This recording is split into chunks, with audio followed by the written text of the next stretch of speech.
The Blizzard Wizard by Lynn Plourde, illustrated by John Aardema. He does cool computer art.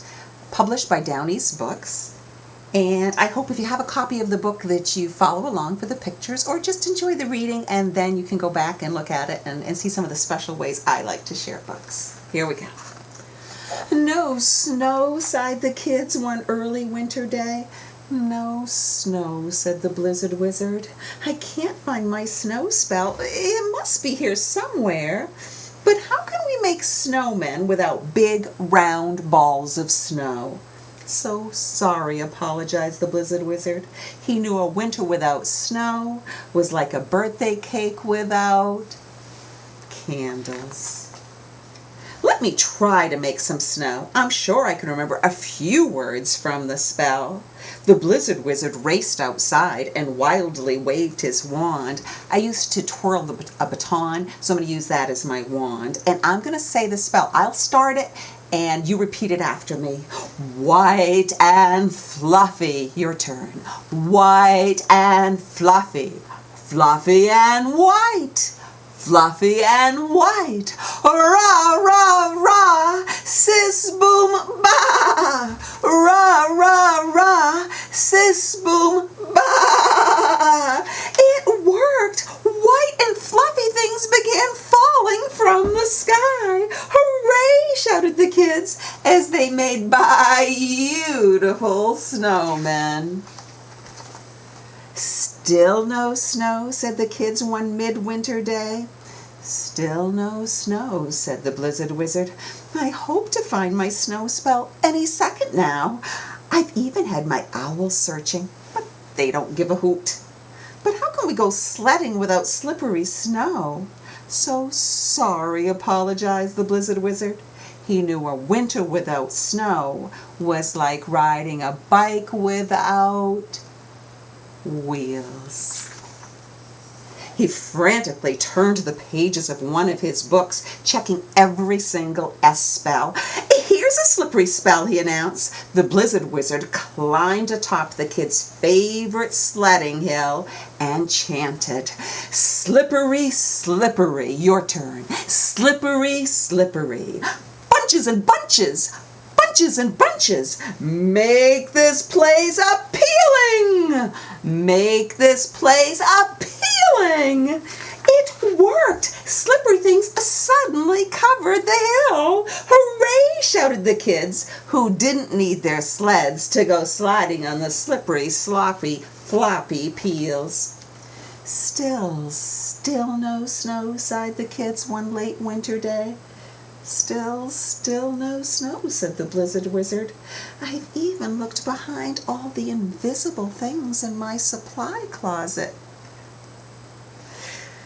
But how can we build snow forts without sticky snow? So sorry, apologized the Blizzard Wizard. He knew a winter without snow was like eating macaroni without cheese. He checked his supply closet for some sticky ingredients, shoving aside invisible potions, flying lotions, and gizzard notions. Aha! These should work, shouted the Blizzard Wizard. He stirred sticky ingredients into his cauldron. Sticky wicky, sticky wicky, stucky wucky, stucky wucky, syrupy wirupy wham! Syrupy wirupy wham! It worked! Stacks and stacks of sticky things fell from the sky. Hooray, shouted the kids as they munched and made gigantic snow forts. Gigantic sticky forts. Still no snow. But it didn't matter. It was spring. Thanks for the fun winter, Blizzard Wizard, said the kids. But we hope that next year you'll find your spell and make us some real snow. Thanks for being understanding, said the Blizzard Wizard.